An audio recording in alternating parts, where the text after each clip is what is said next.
Should I pay the ransom? Hey, my name's David Ruddick. I am the founder and managing director of Insane Technologies.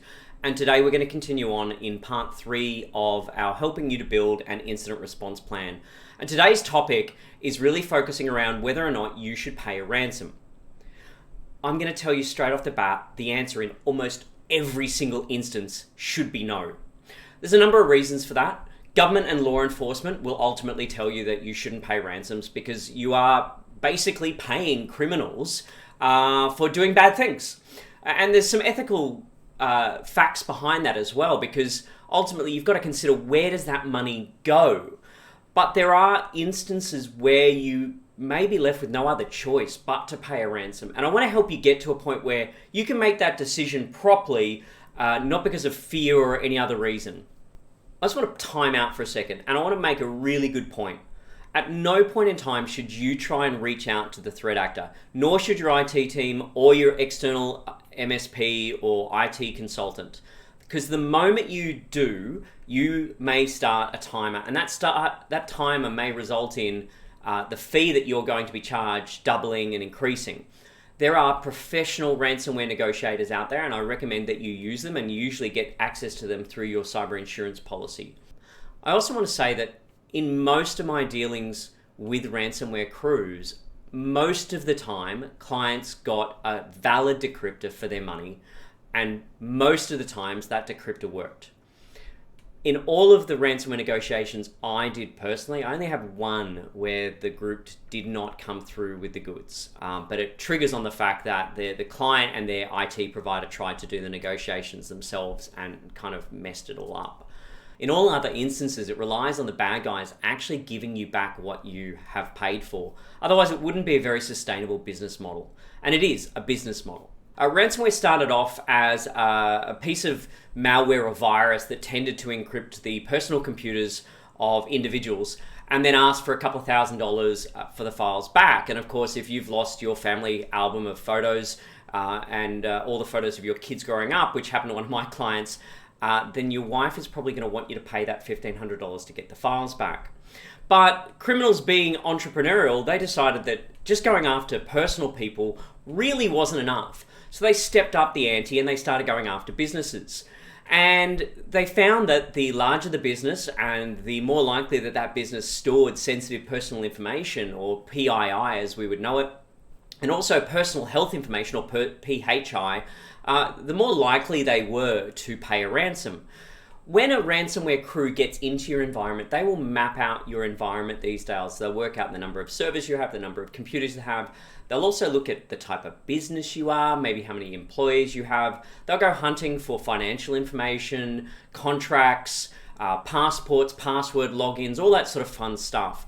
And then they'll go ahead and ransom you. Now, initially, when ransomware incidents occurred, payment was usually quite a guaranteed event for cyber criminals because most people's backups were, quite frankly, crap. Of course, we've gotten better at that, and we no longer have our backups just attached as USB devices to the servers that they're backing up. We don't have just network-attached storage sitting in another cupboard that we're backing up to that can we easily connect to and delete. More and more businesses have moved to either off-site backups or air-gapped backups where they're protected against direct access from standard users. And so this meant that the ransomware crews had to become a little bit more clever. So what they started doing is what we call double extortion ransomware. Double extortion ransomware is where they also take a copy of your files before they ransomware in the environment, and then they threaten to release those files on the dark web so that anyone in the public could get their hands on them. You might ask, well, why would they do that? Well, there's two types of businesses that care about that. On the one side, we have businesses who store personally identifiable information, or PHI, personal health information, on their customers, which, if that information got out, could result in them having to notify. And so quite often they'll go through the basis of paying the ransomware group to delete those files. The second type of client is the type of client that maybe is a law firm or some other firm that deals with sensitive information on their customers' corporate matters. And so think about a law firm for a second. Maybe they've got some really high profile clients that they look after, and there's some either litigation or intellectual property and trademark rights, patents, and all that sort of stuff going on for those firms. And if word got out about those particular customers being looked after, A, by that law firm, or what they're being looked after for, then maybe for the law firm, that customer would stop using them and possibly even file a suit against them. And so for a law firm, it's actually a really high risk of a ransomware incident, to the extent that a lot of insurance providers will now no longer provide coverage for law firms because they're just so likely to get ransomed and even more likely to pay the ransom.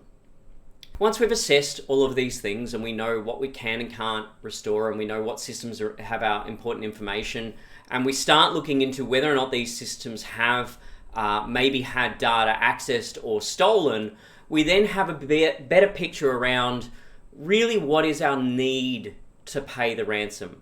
And now we have to weigh up one of two options.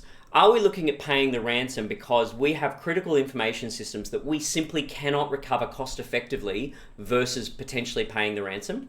The second part of it is there sensitive information that we don't want making it into the public, that we are prepared to pay money in good faith, knowing that it's very likely that the threat actor may still divulge that information, but we're willing to take a punt and risk exposure should we pay that ransom. I'd caution that most businesses should avoid this. You're taking a really big risk. If somewhere down the track those bad guys release that information, the privacy regulators are going to be all over you, and it's going to be worse than if it got out in the first place. Let's talk about timelines. First thing you need to understand is negotiating a ransom takes a few days. Criminals may not respond to you for a few days.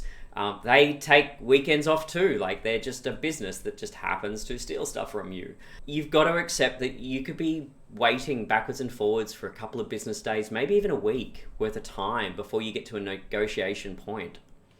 Next, you've got to come up with the money and you've got to transfer that to the negotiators. So whatever time that takes, maybe half a day if you're lucky, maybe a day if you're not.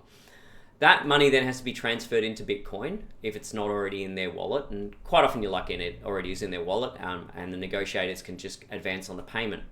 The payment in Bitcoin takes quite a while because there's this process of verifying the updates to the blockchain, and so it could take another half a day, at the least 4 hours, before there's enough confirmation points before the ransomware group will accept payment. Then you've got to get a decryptor. Most of them are garbage. Sometimes the negotiators will have an alternative version of the decryptor that they can provide you, which works a lot better.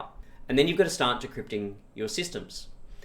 And if you ever have any files that are 4 gigabytes or larger, they quite often don't decrypt because most ransomware is poorly written.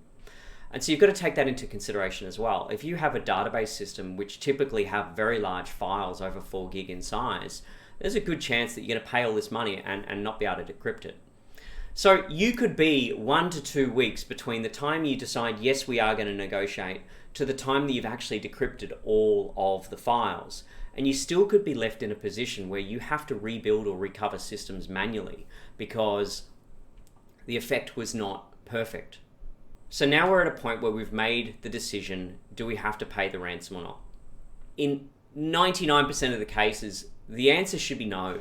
And there should be a really limited number of reasons why you should end up having to pay that ransom.